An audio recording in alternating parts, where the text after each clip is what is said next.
Hi everyone, it's Magdalena, Wolf of Coins. Happy New Year. I did this year the same thing I did last year, and I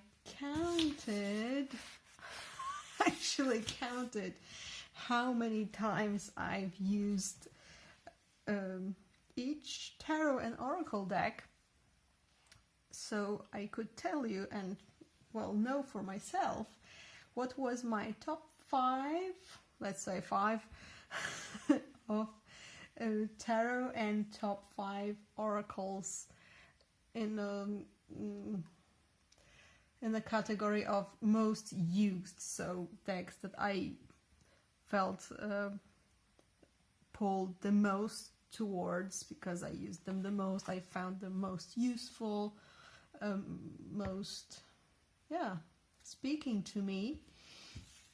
So it's funny because in the tarot category, on the fifth position I have 3 decks that share excuse me, that share this the same amount of uses from me. So this is actually fascinating because I'm a person that basically records each and every reading I do, maybe except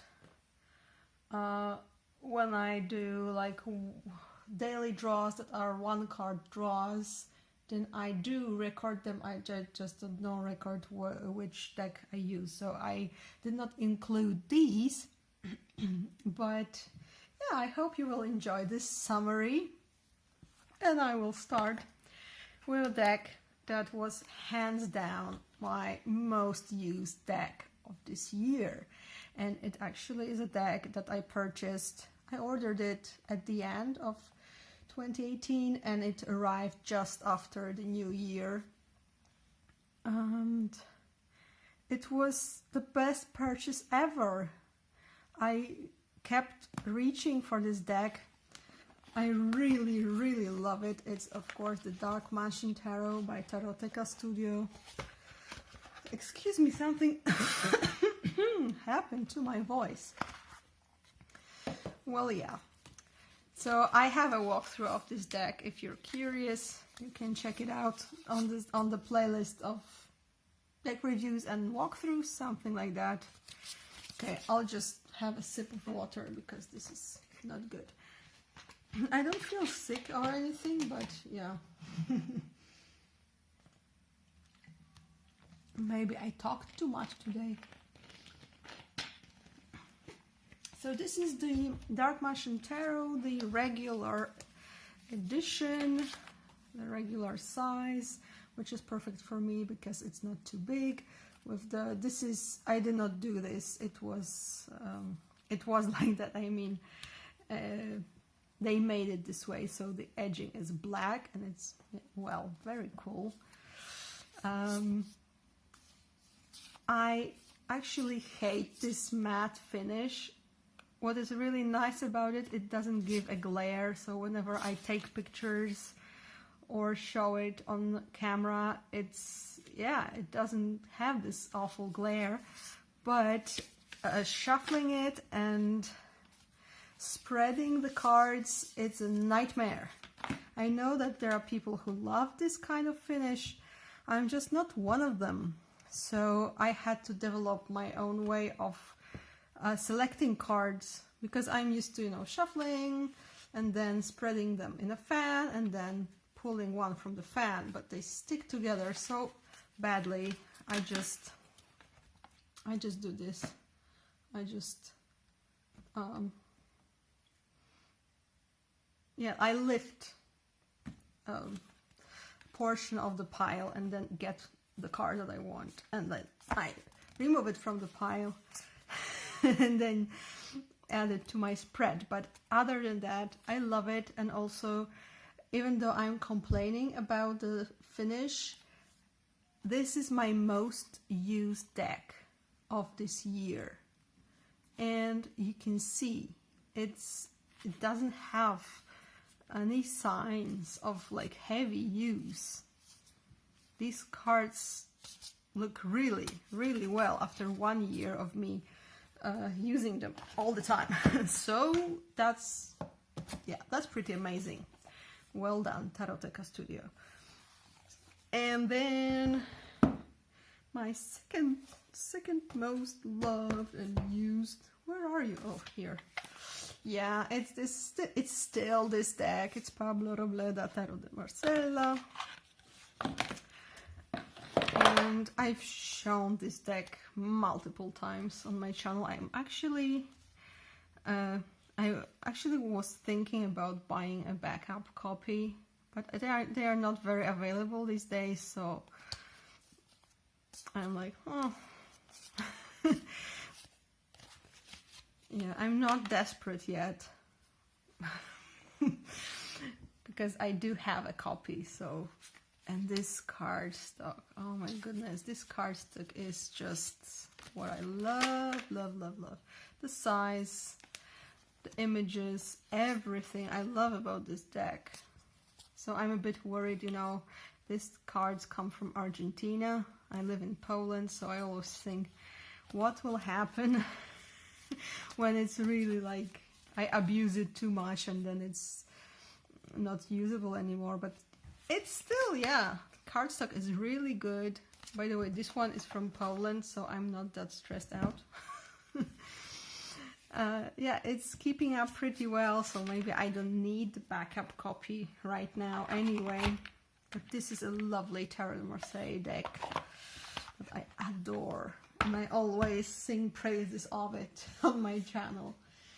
And in third place, so I counted, it was Jean Dodal, again Tarot de Marseille.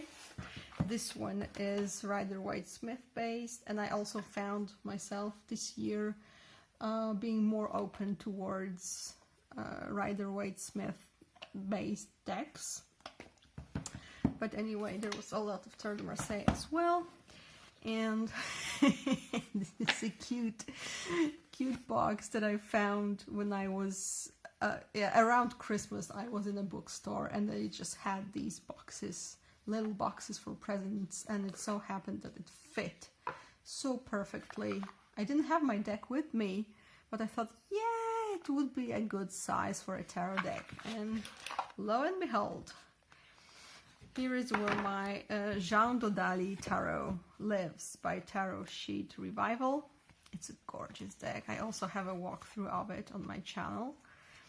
And yeah, and I counted this together with my order from Sally Van Hismans, who is the creator of this deck.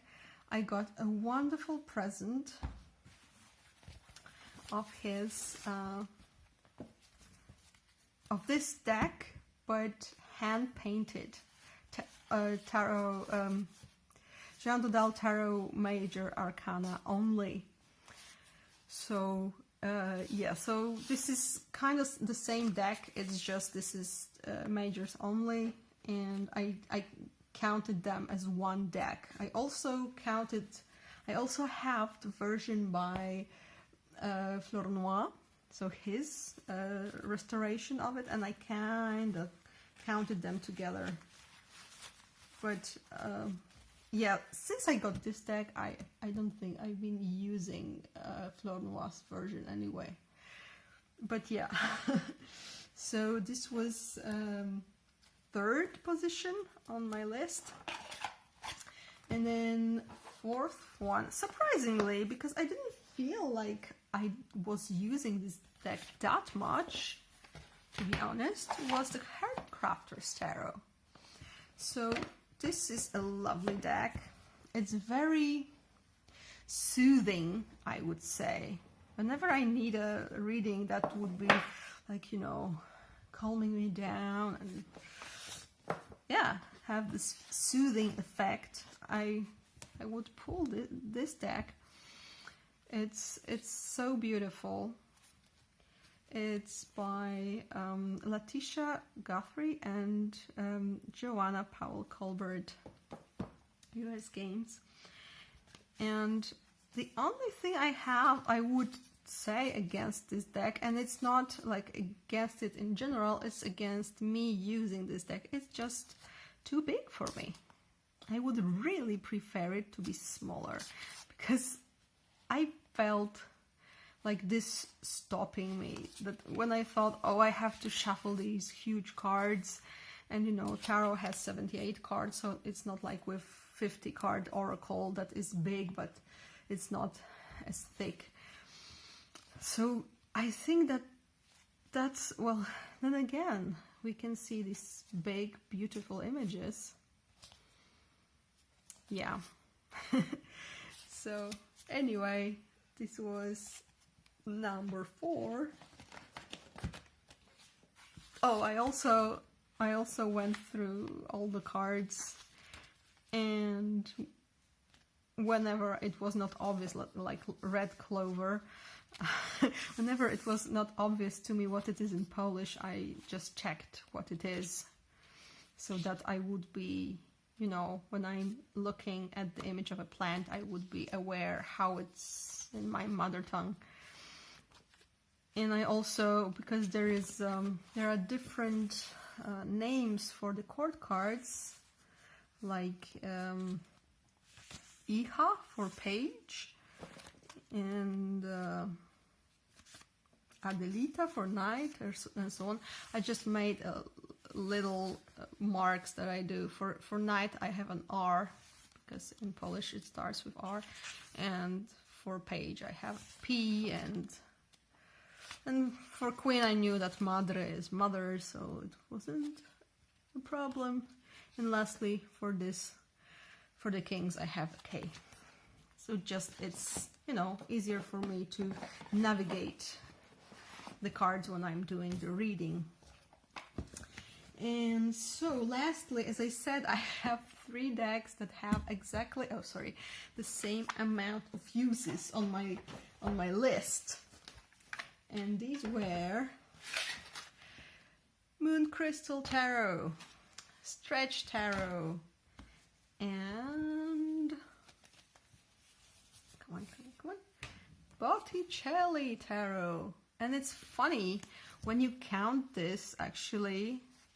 Oh, it's Botticelli or Golden Botticelli? Well, anyway, it is Botticelli and it is golden. So so it's funny because I actually didn't feel like I used this deck that much, but it turned out I did. And I think it's just because I didn't use it in at the end of the year, I didn't reach for it. But before that, it seems I did use it quite a lot. And so yeah, this is Botticelli Tarot that I got this year.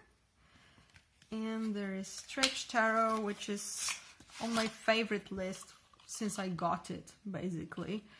So for the last 2 years, I adore this deck. It's really, these are the backs.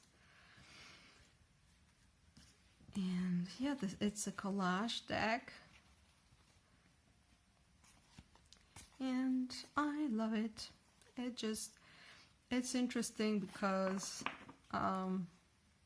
it has keywords from the Thoth deck, actually.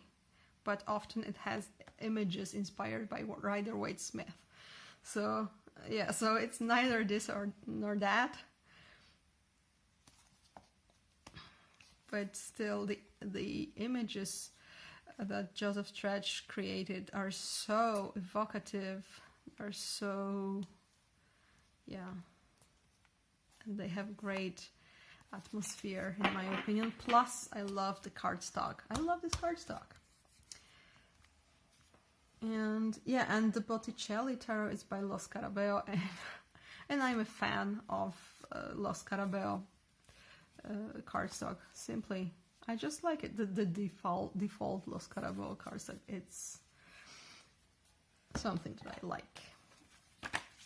And yeah, lastly, this is a deck that I backed on Kickstarter, and there has actually been a 2nd edition on Kickstarter not long ago. So the 2nd edition will be probably, or is already available, or will be, but this is the Sailor Moon based deck. And Sailor Moon, people, is my life from the time that I was from, I think, 11, 12 till 18, no, 17, something like that. I still love it to bits. It's just, oh my god, it's something that is so important to me. And this is a TV show from which I learned all the planets by heart in the right order. Not at school, but from Sailor Moon. So yeah. So the backs are just, oh my god, amazing. This is the mysterious silver crystal. It's the most important artifact in the series.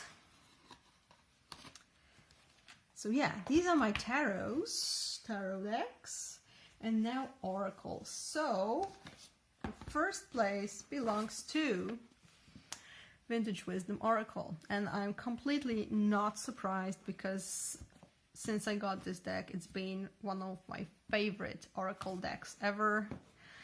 I trust this deck. It's just, yeah, I know we will understand each other. And it goes both for the cards, and by the way, it's by Victoria Mosley. So it goes both for the cards and the guidebook. Because the guidebook, it has just enough for me to get the message. It's not too long, it's not too short. I'm actually a person who prefers shorter descriptions for the cards,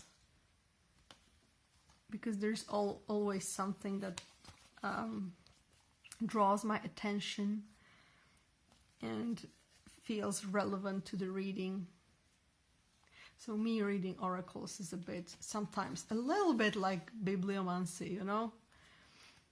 But anyway, love this oracle.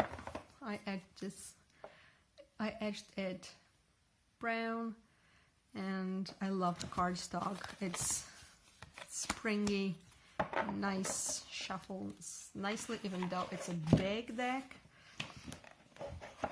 And then number 2 was Quan Yin.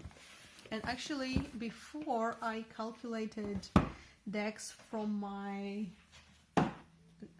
journal for self-love, this deck wouldn't even get into the list. But this is one of my main decks for self-love. So I don't use it, almost don't use it for other topics than self-love. So this is Quan Yin Oracle, written by Elena Fairchild, and the paintings are by Zheng Hao. It's the Blue Angel. Yeah, Blue Angel Publishing. And yeah, these are gorgeous images.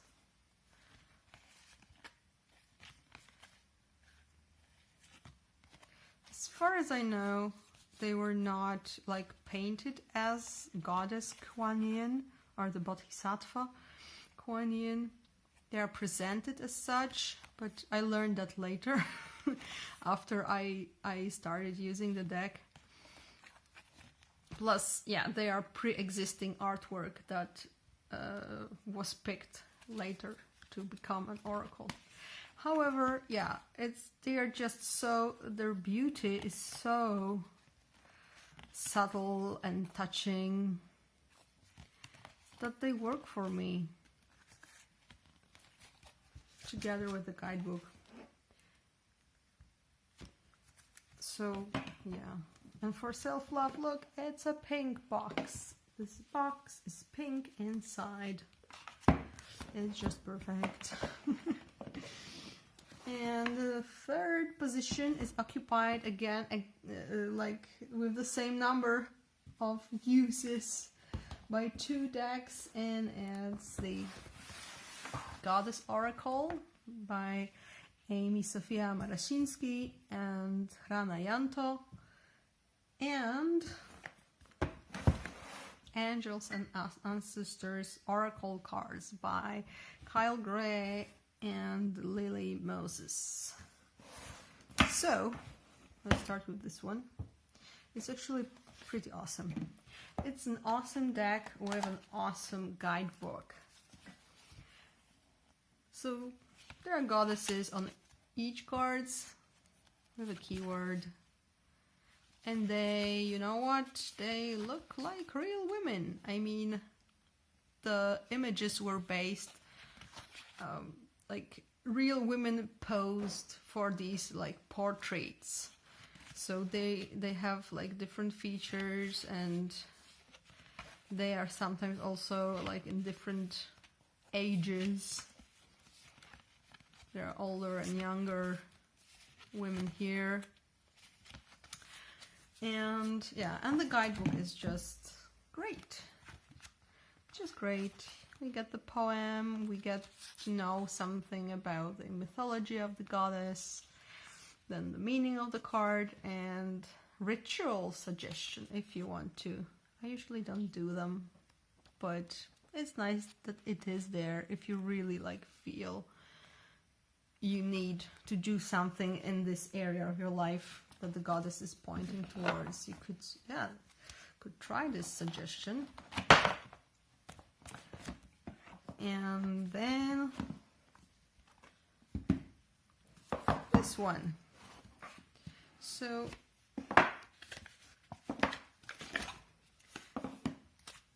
the complaint that I have with this one is the same as with Dark Mansion. I hate this matte cardstock. Look how like these cards, they stick into clumps, and I also have to pull cards like this. I tried, what did I try? What was it? Some kind of flower, but was it maize flower? Somebody like gave me a suggestion, but it didn't work. People say fanning powder, but it's not that easily available here in Poland, so I didn't try that.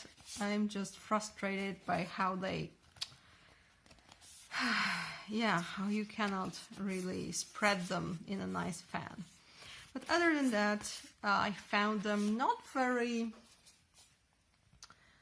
sometimes not really deep, but just pointing you towards some direction.